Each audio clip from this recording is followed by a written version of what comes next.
.com.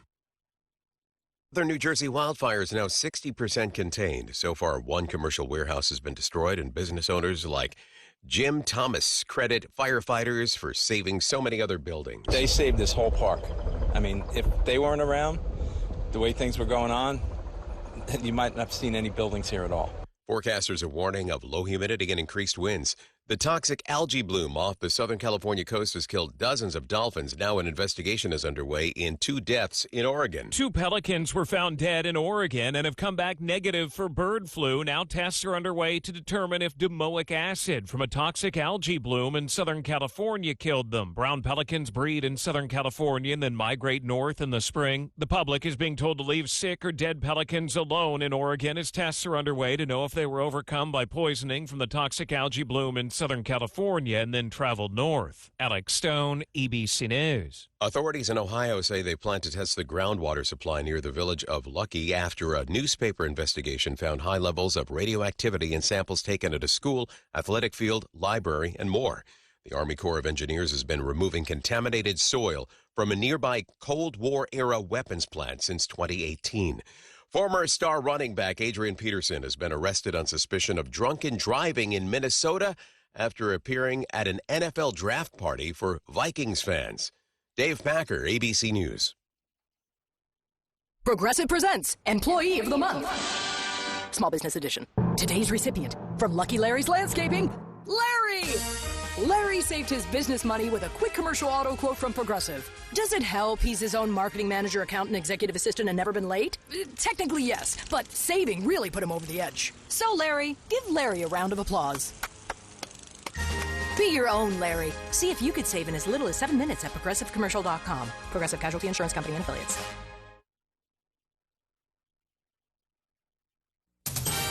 News Talk 610 AM and 102.1 FM. KBNU. 5:05 now, and with your KBNU News update on this Friday afternoon, I'm Will Feelwright.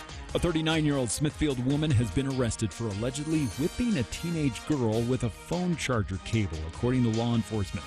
Norma Lita Bermudez Villega was booked last Friday into the Cache County Jail. According to the arrest paperwork, Smithfield City police officers were called to a report of child abuse after the alleged victim ran to a neighbor's house to ask for help. Now, the girl was reportedly barefoot and had welts on her body. The neighbor provided the teenage girl with a blanket, sweater, and shoes, and then drove her to CAPSA, where police were able to meet with her. Now, the alleged victim told officers how Bermudez had hit her repeatedly with the phone charger cable after becoming upset that she had gone to a friend's house without permission. Now, the girl had red marks on her arms, wrist, back, and thighs, according to the probable cause statement. Police made contact with Bermudez at her home. She admitted to hitting the girl with the cable multiple times. She also allegedly had an odor of alcohol coming from her person and told police how she had drank 2 12-packs of Michelob Ultra. Now, according to court records, Bermudez appeared last Monday in Logan's First District Court, where she was charged with aggravated child abuse, a second-degree felony, and intoxication, a Class C misdemeanor. Now, she's being held in jail without bail. She's scheduled to appear again in court on May 5th.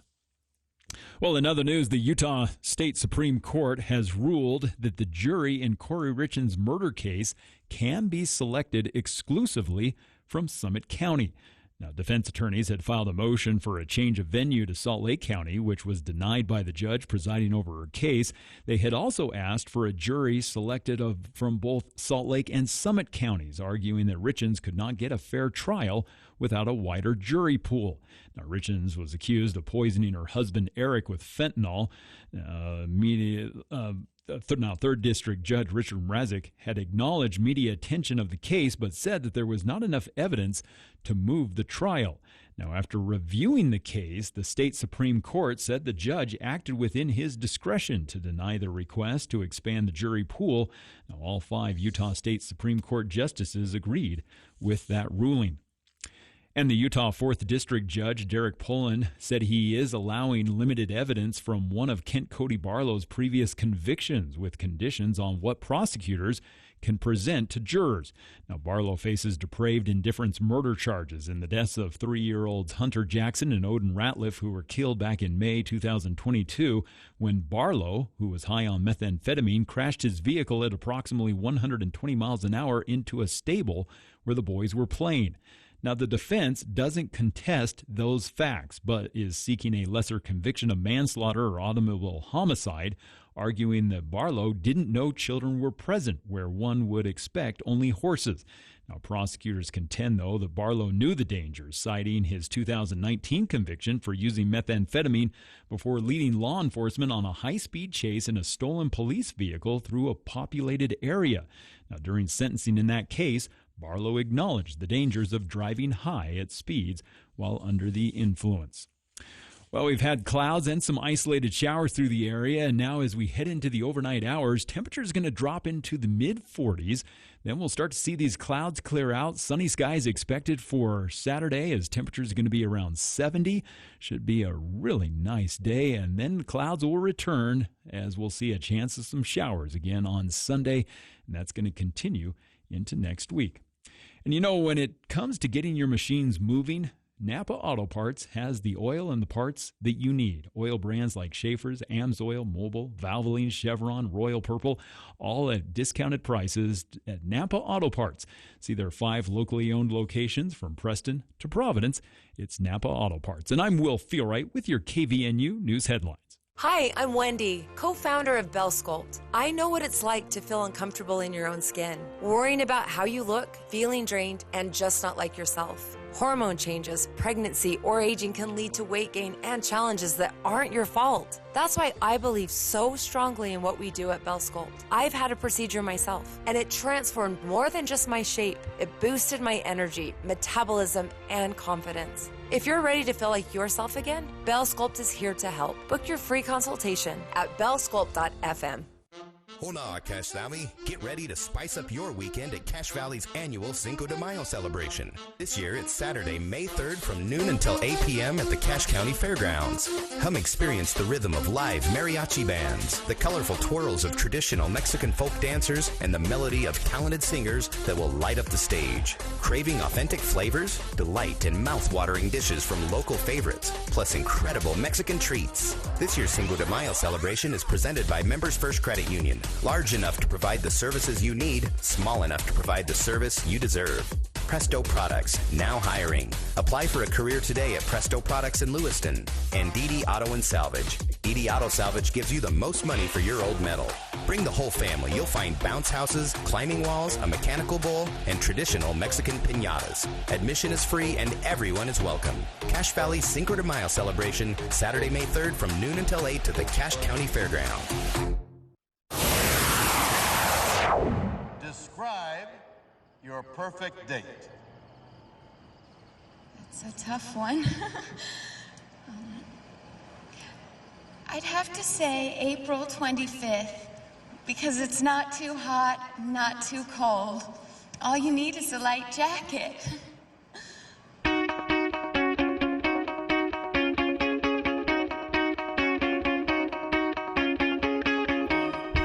Welcome back to KVNU's For the People. Hour 2 of today's show. It's the For the People movie show with Andy Morgan joining us here in the studio. And Miss Congeniality is right, Andy.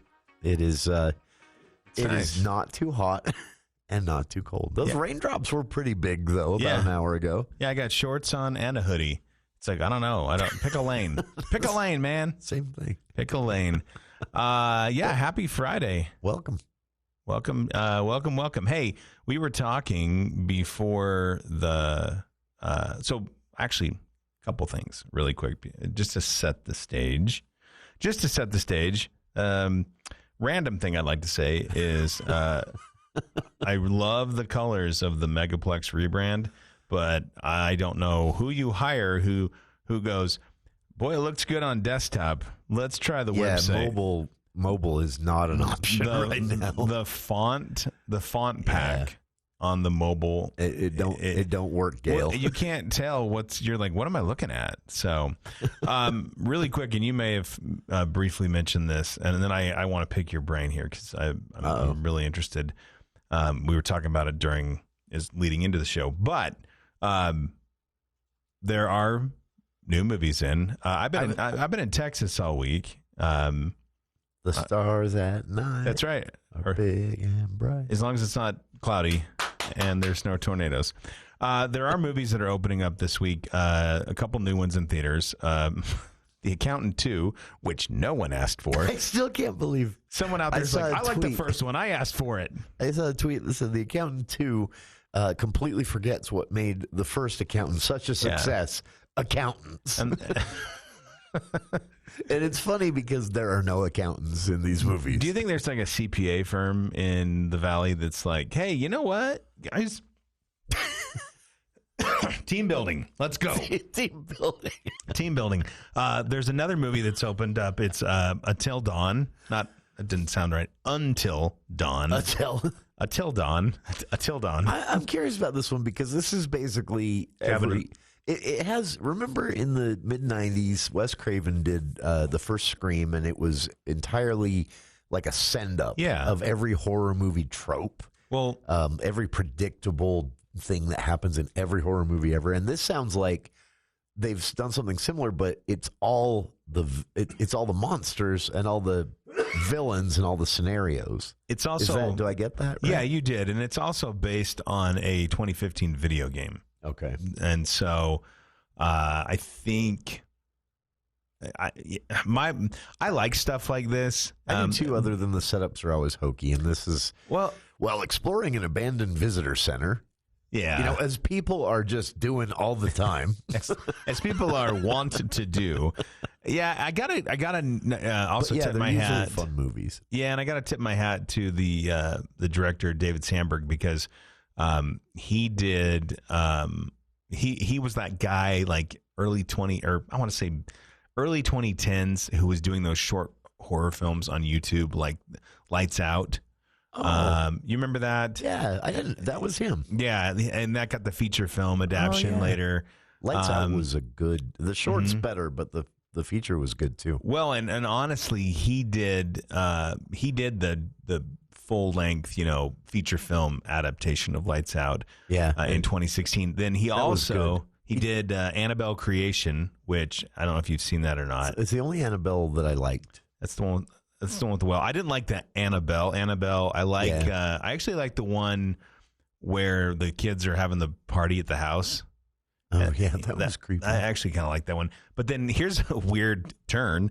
They were like, "Hey, Dave, great job on Lights Out, and pretty stand up job on Annabelle Creation. Also, got a couple projects for you. Feel free to say no." And he didn't. What we'd like you to do, if you're cool with it, is in 2019, we've got a little bit of a superhero movie we'd like to throw your way. It's called Shazam. Or actually, if you read it like strange. Shazam. And then we also got Shazam! Fury of the Gods for you in 2023. And he was like, you know what? I'll do both. I will do it. And the first Shazam was all right. The second one shouldn't have happened, and they should stop. Yeah, and then he backed out. He backed out later because he was like, "Look, guys, if I get another text from Zachary Levi telling me not to get vexed, I'm out." Anyway, so that's in theaters Until Dawn. The Accountant 2 is in theaters. Also, the Indiana Jones marathon continues with Temple of Doom. There's a Pride and Prejudice revitalization back. Amateur still in. The Drop. Minecraft, obviously, King of Kings. And then the one that I'm actually going to go see tomorrow night that I'm actually really excited for. And I can't believe I'm saying this. And then I want us to swing back to this later in the movie show, too. When we're talking Star Wars, is the 20th anniversary of Revenge of the Sith. Yeah, is in. So I took your advice, and again, little little teaser for later in the show. I always get nervous when people say that. I don't know what did I suggest? I took your advice, and I went home last Friday after the movie show, and I binged the second season of the ILM stuff that you told me to. Oh, that was interesting. I have some things we should talk. Did it make you slightly think? Okay, George, I at least get what you were trying to do with the prequels.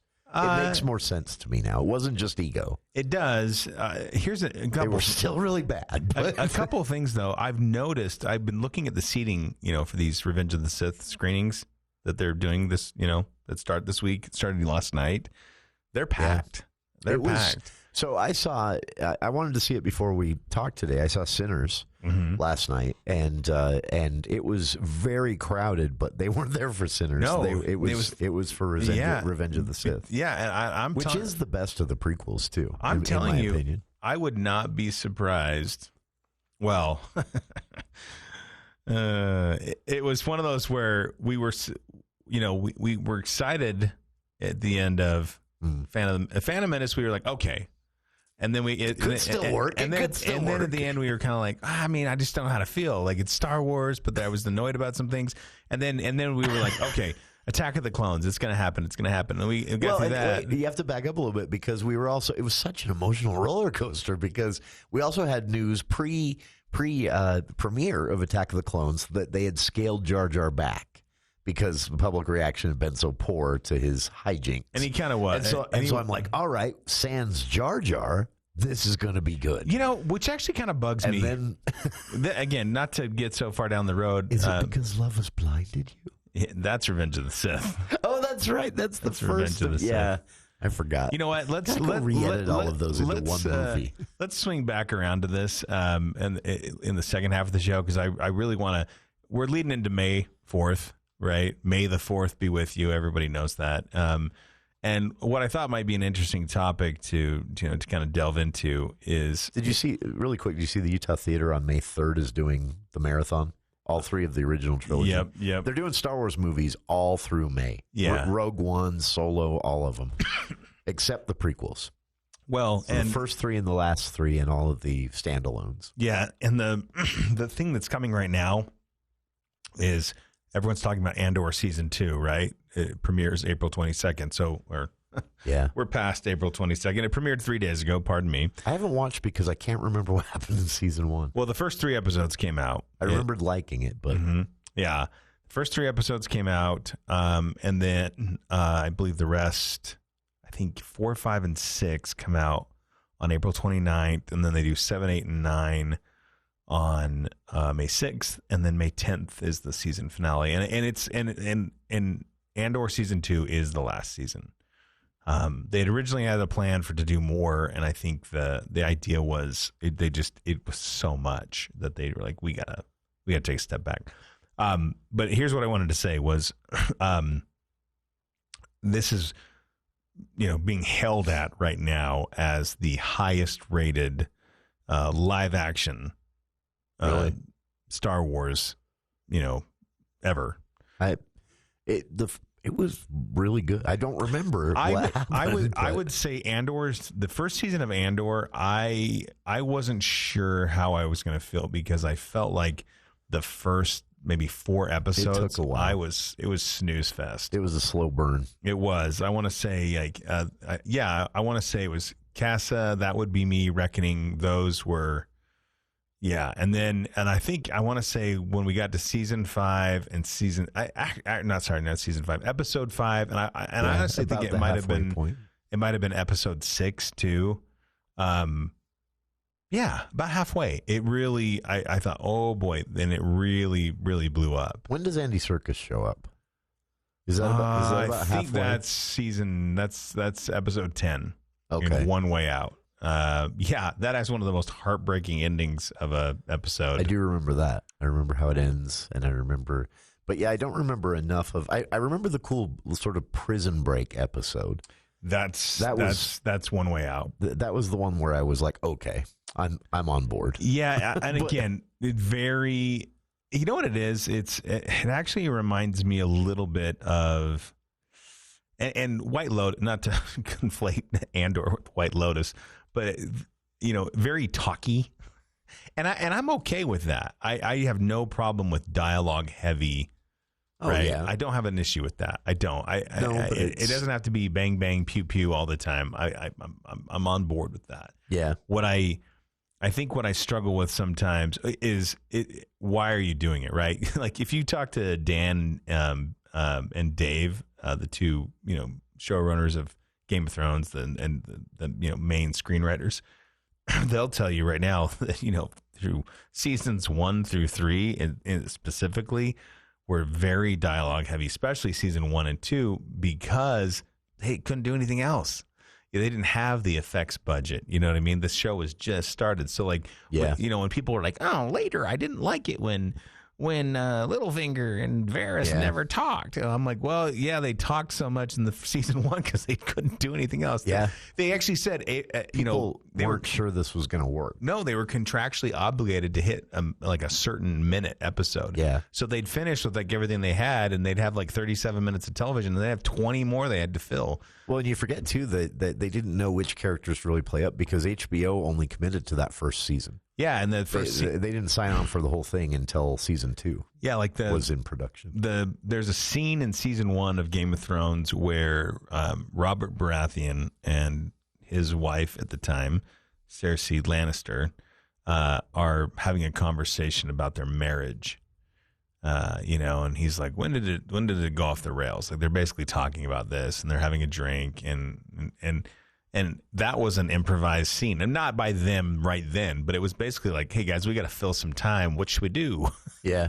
Like that is not in the books, So anyway, I'm not going to go. I promised myself I was not going to have a George R.R. Martin tirade today. We got that of our system. But I would say, again, talking about movies that are in, there's a lot in theaters. We're about to hit the actual start of summer movie season. Next week. That's May, right? Mm-hmm. When that. The other thing too is mention this. It's not playing in Cache Valley, but he's a popular filmmaker in Utah. T.C. Christensen.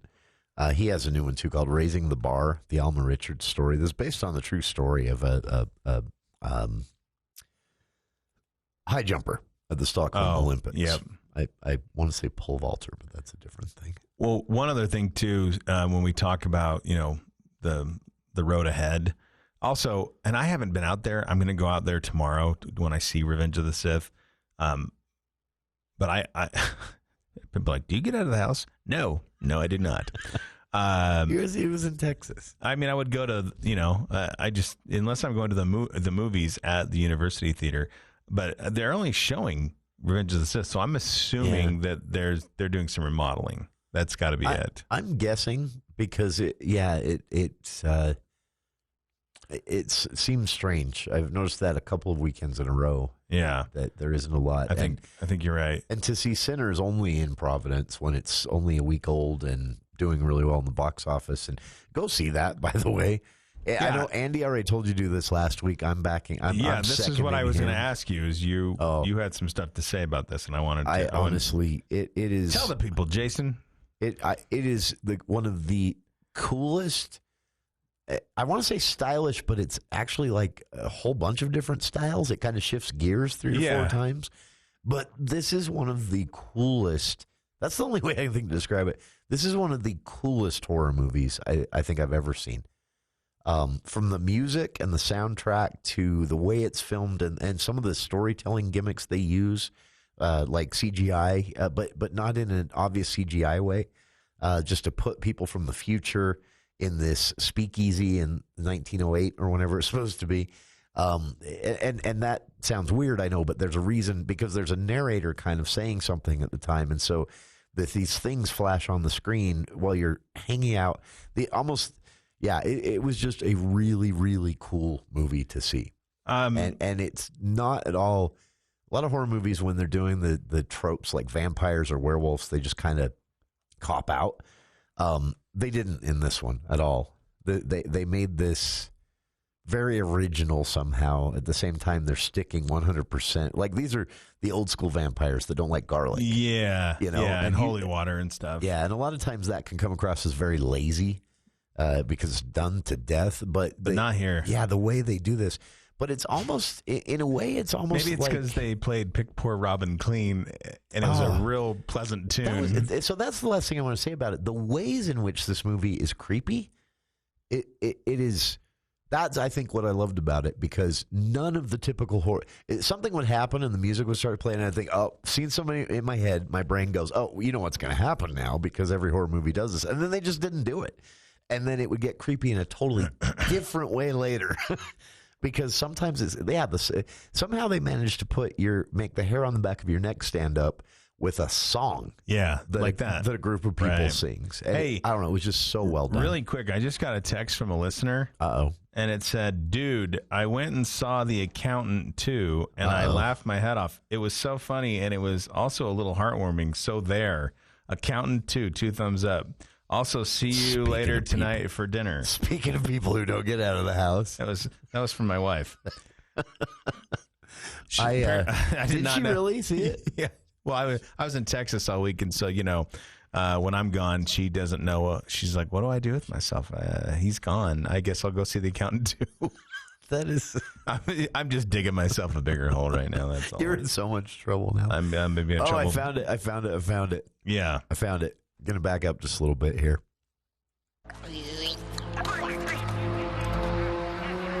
Don't be afraid. I'm not afraid to die.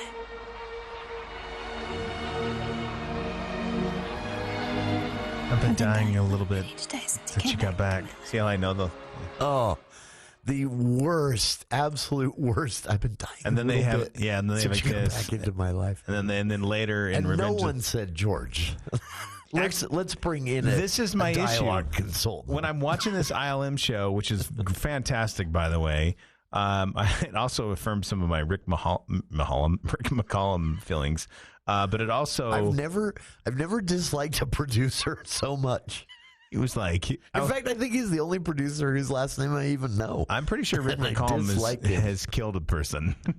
I'm 1,000,000% sure. What he allowed to happen was a war crime. Well, but you know what? I still have to point my finger at George. His job is to say, George, let's bring in a dialogue consultant. This softened me a lot towards George Lucas. He does have a weird personality. I'd love to see what he gets on a personality test, because, he reminds me of a lot of bosses I've had in my life where he's quirky. Well, no, here's a good example, He's right? not been told no a lot in life. There's the guys that do the miniatures, and they make this giant miniature of the pod racing arena that, because he said, and also this was... They work on it for 6 months. This blew me away, right? Is they said, people were like, oh, you guys are all CGI. He goes, Phantom Menace had more miniatures than any Star Wars movie ever. Yeah. And so I was like, okay, fair. All right, I'll take that as a, but then everyone should watch this. Every Star Wars it's great. fan. But it's on Disney, and what is it? It's Light and Magic. Yeah, Industrial Light and Magic season 2. There's season 2 1 just came out. Yeah. Season 1 is the original trilogy. Season 2 is the prequels. And it's worth your time because it's not just the prequels or the Star Wars movies. They talk about Jurassic Park and Terminator 2 and kind of what happened to ILM is they just got kind of bigger and bigger and bigger. Yeah, got hurt by their own success. But there was a part when they were talking about that where and the great thing about this is all these stories that they're getting in a real-time documentary interviewing these guys later. Somebody was walking around with a camera back in the day. Yeah, and filming. Yeah, a lot. And so they match up the stories to actual film. And so it shows George going out to look at this miniature, which is not miniature, I should point out. No. And these guys are so pumped. They just, and George is like, oh, yeah, that's the little box where Jabba is. Okay. And then, he's poking around. I don't really like this. Could you add some boxes and things around here, like tool boxes and tools on maybe some animal droppings, that kind of thing. And then my favorite is he says, and then the guy's like, so, and he's like, yeah, very good. And then he just walks away. And the guys are like, did he even like it? They weren't sure. And then some guy's like, hey, man, can I come see that? And they're like, yeah, sure. How did you even know about it? This isn't even your department. Yeah. And the guy's like, oh, George is over here just raving about it. And they thought he was unimpressed because his reaction was so muted. Honestly, I feel like this is my theory. I don't know George Lucas from the 60s and 70s, but I know that at some point someone broke his heart and he decided to not feel anymore. I'm dead. That's my guess. I'm gonna write Jar Jar's dialogue. I'm dead inside. But Jason, that's the part that actually irritated me in the documentary is, when the Phantom Menace came out and they were doing the press junket, there's a lot of stories of guys that were getting like, well, the film is, technically amazing, but, there's no heart, there's no soul, and Jar Jar's terrible.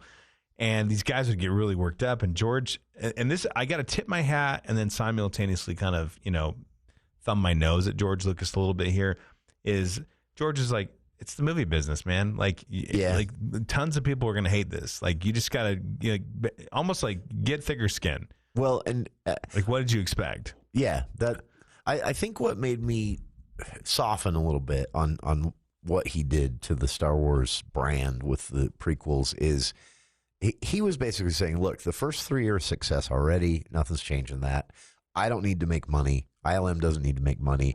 And these films are a vehicle to change movie making forever. Well, and in each film, so this is all behind the scenes, but in each film they advanced movie making technology a lot. And it was the first time. Okay, I get it. And it was the first time. Kind of disrespectful for your fans. But, yeah, well, and he waited. I mean, people don't realize this, but he was, cooking on Star Wars like in the late 80s, like early 90s, saying like, I want to do this. Do you remember what it was? So they set this, actually, maybe it was Jurassic Park was really the catalyst. They showed him something.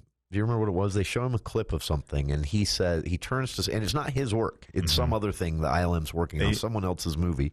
And they show it to George, and he turns to someone else and says, I can make the prequels now. The first cog of that ILM was ready to do Phantom Menace. The first cog of that was Jurassic Park. Was that what it was? The dinosaurs? Yeah. There was one other movie I'll have to... Oh, that's right. It was the dinosaur motion. They showed him the dinosaurs running, the CGI of the dinosaurs running, and he said, we're there. I can make the Star Wars prequels now. Yeah, but and that made me realize, okay, he had a mission.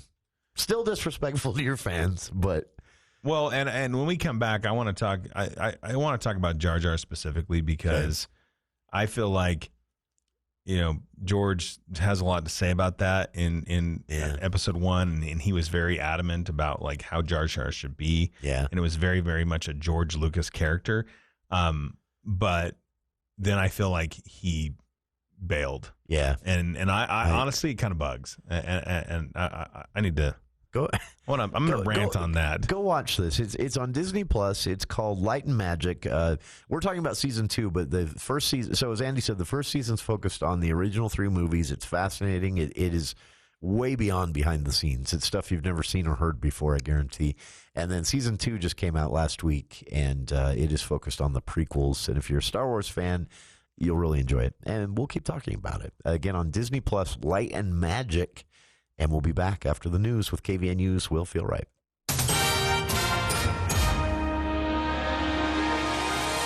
Well, thank you, Jason. A construction worker was hospitalized after falling at a job site yesterday afternoon. The accident was reported about 4:50 p.m. at the new middle school that's currently being built near Heritage Elementary School in Nibley. Now, Cache County Sheriff's Lieutenant Tim Ramirez said that the worker fell from the roof approximately 15 to 20 feet, landing on a concrete floor. Now, according to emergency radio traffic at the time, the man's co-workers called 911. They reported the man was conscious and breathing, but bleeding badly. Now, Ramirez said emergency crews responded immediately and provided critical care at the scene. The worker was transported to the hospital and later flown to a trauma center for further treatment.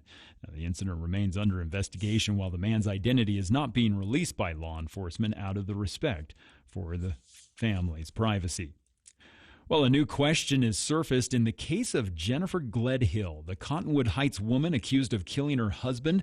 And the question is, what happens with his life insurance payout? Gledhill is the named beneficiary of a $500,000 Prudential life insurance policy that was taken out by her husband, Matthew Johnson. Now, with Gledhill facing murder charges and Johnson's body still missing, Prudential is turning to the court for guidance on who should receive the money. Now, according to court documents, Prudential, that is, acknowledges that the money must go eventually to someone, either Gledhill or the couple's minor children. Now, the company's concern, though, is paying the wrong party and then facing legal consequences later. Now, if the money is paid to Gledhill and she's later convicted, then her children would likely have a legal claim to the funds. But on the flip side, if it's paid to the children and Gledhill is acquitted, then she could then sue them for the payout. Now, until a verdict is reached, Prudential is asking that the money remain in the court's possession. And a sweeping new film project by Visit Idaho is spotlighting the state's legendary rivers and whitewater culture through a feature-length documentary and a 6-part docuseries titled The 3100. Now named for Idaho's 3,100 miles of navigable whitewater, the most of any state in the lower 48, the project aims to capture the power, beauty, and cultural relevance of Idaho's rivers and also the people who live, work, and play along them. Now, the documentary is set to premiere in Boise on May 14th. Now, the film includes cinematic footage of whitewater rafting, kayaking, and jet boat tours along rivers such as salmon, that is, Snake, Paiute, and St. Joe. Now, the accompanying docuseries will be launching May 21st on Visit Idaho's YouTube channel and will focus more closely on the individual rivers and the guides and residents who are connected to them. Well, we're going to continue to see some clouds overnight as temperatures are going to drop into the mid-40s, but then these clouds are going to clear out completely, and that's going to leave us with a beautiful day on Saturday as temperatures are going to be right around the low 70s. Then the clouds will return on Sunday as we have another chance of some showers to finish off the weekend, and those showers expected to continue into next week. And it's the Lawn Doctor that brings you our news and weather. When it comes to weeds in your yard, there's only one solution, the Lawn Doctor. They can take care of those weeds and also put down a pre-emergent spray so that the weeds don't just come back after they're killed the first time. Call the Lawn Doctor to take care of the weeds in your lawn. It's 753-LAWN. That's 753-LAWN. And I'm Will Feelright with your KVNU News Headlines. ABC News, I'm Dave Packer. An escalation in the Trump administration's war with the judiciary. Milwaukee County Circuit Judge Hannah Dugan arrested by the FBI today for allegedly helping an undocumented immigrant evade arrest last week. Attorney General Pam Bondi. It doesn't matter who you are. No one can harbor them, not even a judge. We do believe in the rule of law, and not even a judge is above the law. In a Time magazine interview, President Trump claiming he's already made 200 deals on tariffs and that he's spoken with President Xi numerous times. China says there have been no talks. In New York, a federal judge allowing a video depicting Sean Combs kicking and dragging then-girlfriend Cassie Ventura in a Los Angeles hotel in March 2016 into his upcoming sex trafficking and racketeering conspiracy trial. And prayers and a vigil in Rome ahead of Pope Francis's funeral tomorrow. This is ABC News.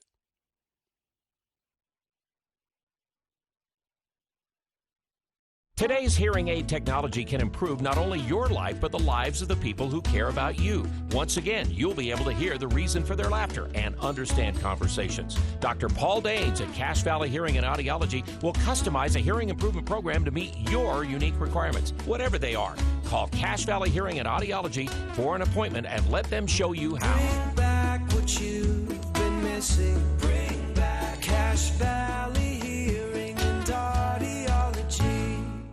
I'm Larry Gelwicks, the getaway guru with Morris, Columbus Travel, and Royal Caribbean Cruise Line. The Quantum of the Seas cruise ship is coming to the West Coast with new Mexican Riviera itineraries sailing from Los Angeles. Enjoy huge discounts off your cruise fare when you book your next Royal Caribbean cruise with Morris, Columbus Travel. Come on and get away, Morris, Columbus. Here's what some of our patients have to say about how Red River has changed their lives. So before I started at Red River, I was having a lot of stomach pain. I was overweight, severe anxiety. I had been to multiple doctors. We had done tests and no one could find anything that was wrong. And then a friend mentioned Red River and I went and saw him and it has changed my whole life. I'm sleeping through the night. I have energy for my kids. I've lost 30 pounds. No more stomach pains. I just feel really good. Our goal is to focus on imbalances that are driving your condition or symptoms, not just give you Band-Aid answers. So when a patient comes to our office, We'll sit down with them extensively and go over their blood work to find out the underlying imbalances driving their symptoms. Call Red River Health and Wellness at 855-55-RIVER with offices in Logan, South Jordan, Springville, and St. George. Call Red River today.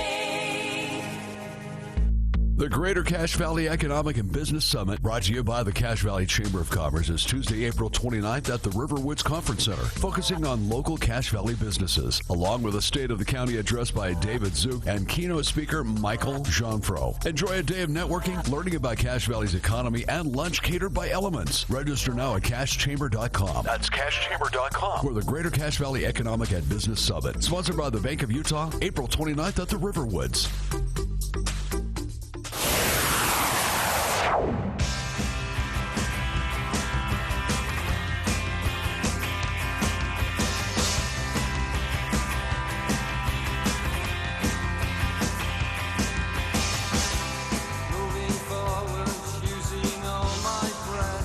Welcome back to KVN News For the People movie show with Andy Morgan here in the studio. As we discussed, there are some new things in theaters. Raising the Bar, the Alma Richards story by T.C. Christensen, popular here in Utah, a director popular here in Utah. True story of a high jumper at the Stockholm Olympics who is kind of convinced by his college professor to focus more on his education. It's an interesting story. I haven't seen this movie. Also, Minecraft, Sinners, still in theaters, The Amateur, Until Dawn, opening this weekend, a horror movie that's basically all of the baddies from every horror movie ever in a sequential series of events. So that's what's in theaters, but we're talking now about Light and Magic. This is on Disney+. Season 1 came out last year. Season 2 just came out this week, and this is the story of Industrial Light and Magic, the powerhouse effects business behind the Star Wars movies. Actually was made by the original trilogy. And so Season 1 focuses on the original 3 Star Wars movies. Season 2 is focused on the prequels, and we're talking about that a bit in celebration a bit early of May the 4th be with you, which is on a Sunday this year. So everything's on the 3rd. It is. So everything's being celebrated on the 3rd. I was going to tell you, looking at, the ILM comment we made before going to the break. Oh, yeah, about Jar Jar. Yeah, I found the George Lucas quote. Basically, George Lucas said that in 1989, he really wanted to make a prequel trilogy, but he said it would be unbelievably expensive.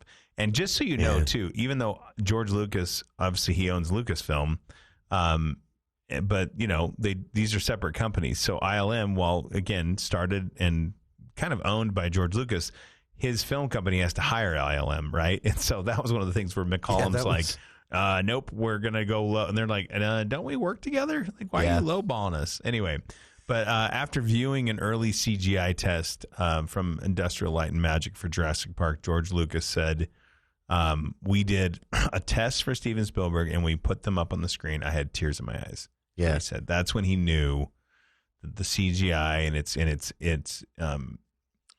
that how far it had gone had really shown him, okay, I can do this. But what's funny is then they already started to work on it and then there was no screenplay. And I love it when Lucas comes in and he's like, hey, it's done, everybody.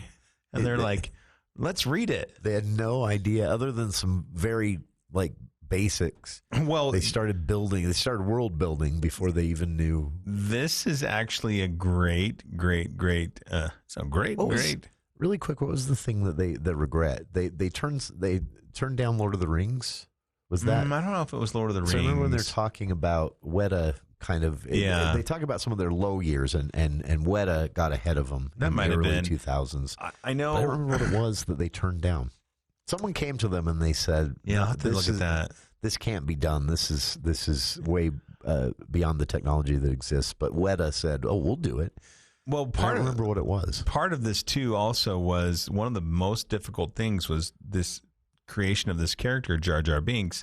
this is a good segue into my rant. First time ever that it was a full CGI character for the whole movie. Yeah, not in just a scene or two. Right. An actual character in the full movie. Yeah, and so the casting director for The Phantom Menace had seen Ahmad Best doing Stomp in San Francisco and just thought, so they invited him to come in, do a screen test, whatnot, and they really liked him. And he was also going to do the voice, and they covered him in dots. We've seen this. The gray suit with ping pong balls all over. They do the same thing in Avatar, for motion. That's what they turned down. That's it. Oh, Avatar. James Cameron pitched Avatar to Industrial Light and Magic, and they said, not possible. Better not. This can't happen. Yeah. And then he went to Weta, and Weta's like, yeah, we can do it. But going back to Jar Jar Binks, what kind of bugged me was, there was a lot of people during the making of Phantom Menace that were like, is Jar Jar too goofy? He's a major character. He's really goofy. Like, is this kind of the tone we're going for? And Lucas was like, yeah, this is what I want. He's supposed to be like, he kept referring to him, I think, as Buster Keaton. It's just kind of like this slapstick, old. Which, now that would have worked. Well, have they actually got there? But when you watch some of that, I'll say this again: the prequels. There's really nothing, again, technically wrong with the prequels. There's nothing wrong. It's the writing. Like I love George Lucas. But his dialogue, Jar Jar's flip into the water. Like there are these scenes where it's like just. But that there was no reason for that. There was no. But that part doesn't even bug me. It's yeah, that's what I mean. Like that whole scene is just because you could. Yeah, and it doesn't fit, and it doesn't look natural, and it takes you out of the story. But again, let me. I'm gonna play devil's advocate here. Who likes that? Oh, kids. Kids love it. Yeah, right. And George Lucas. It's funny is Lucas said that, and this is another thing that made me go, all right, is.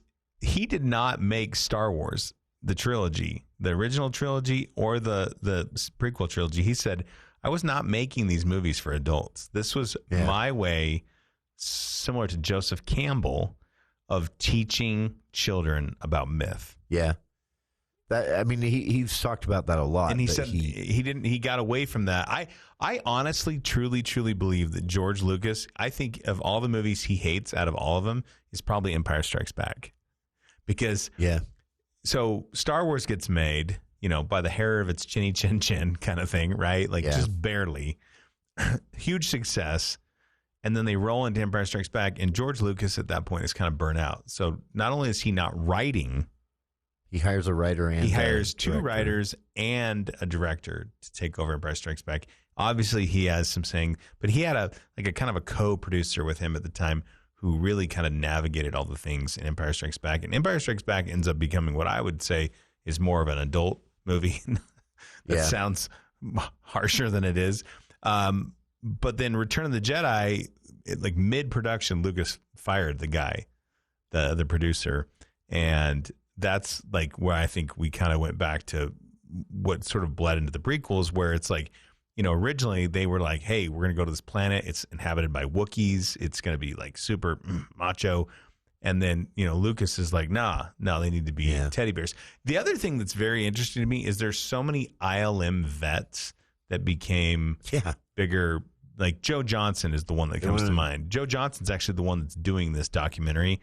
Yeah. And people might go, I don't know who that name is. Joe Johnson was like one of the, conceptual artists back at Lucasfilm, and when he did some original drawings. Well, when he left, he came up with the Ewoks.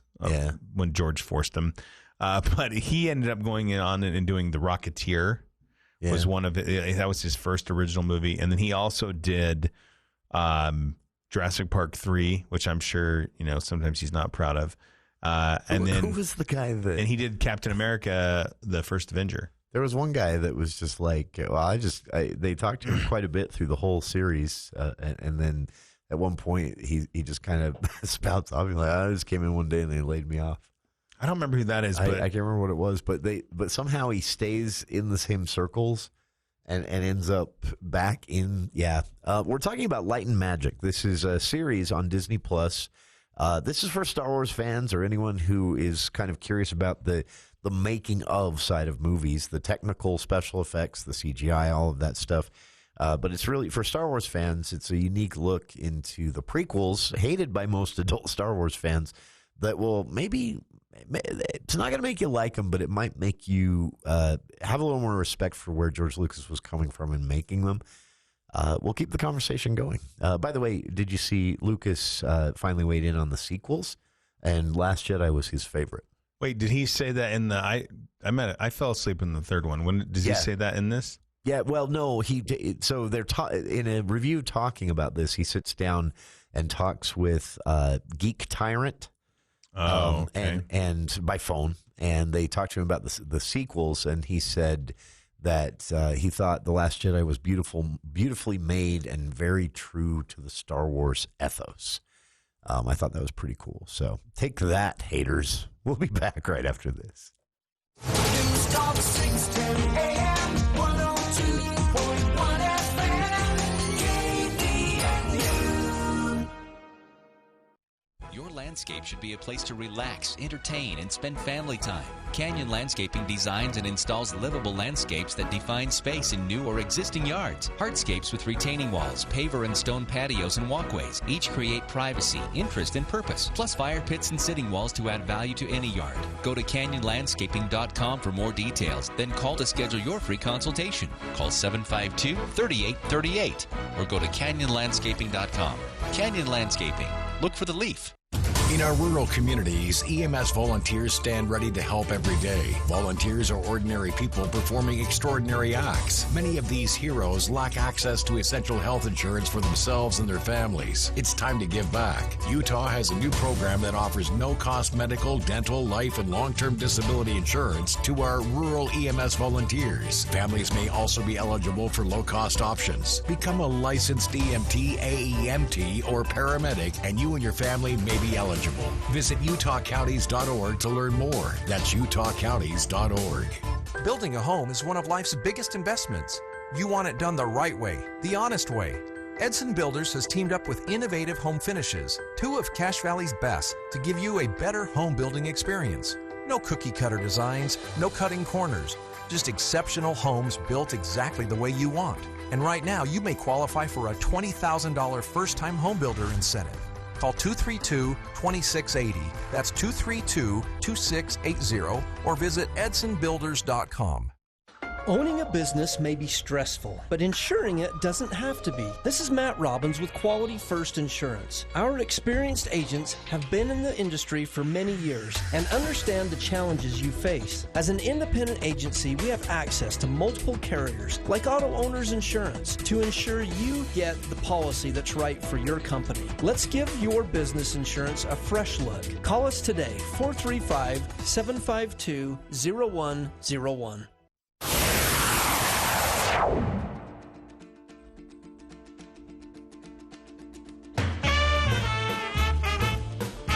Welcome back to the For the People movie show with Andy Morgan here in the studio.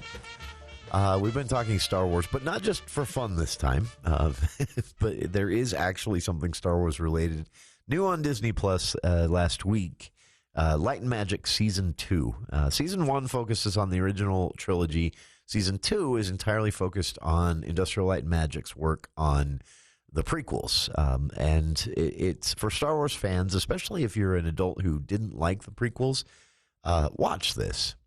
Because it's really,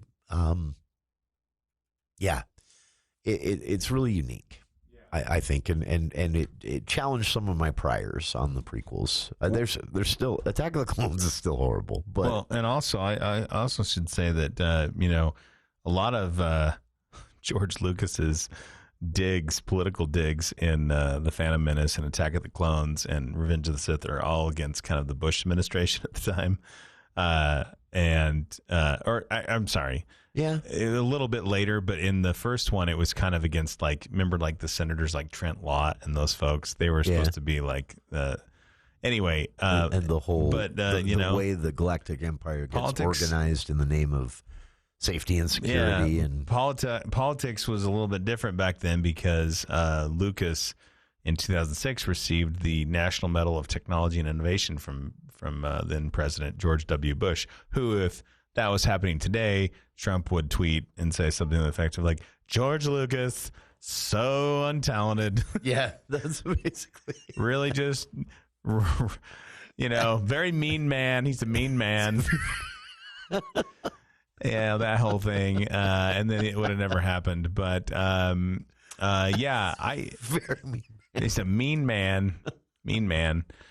I mean, Star Wars is just so crazy to me because it literally has, it's in every, it's part of our lexicon. Like I would almost say like there's nothing more American than Star Wars at this point. I got a little meta this week, thinking about Andor and thinking about, watching, this season 2 of Light and Magic and some other things that had the Utah Theater Star Wars May Festival, every Star Wars movie ever at the Utah Theater throughout May, and except the prequels.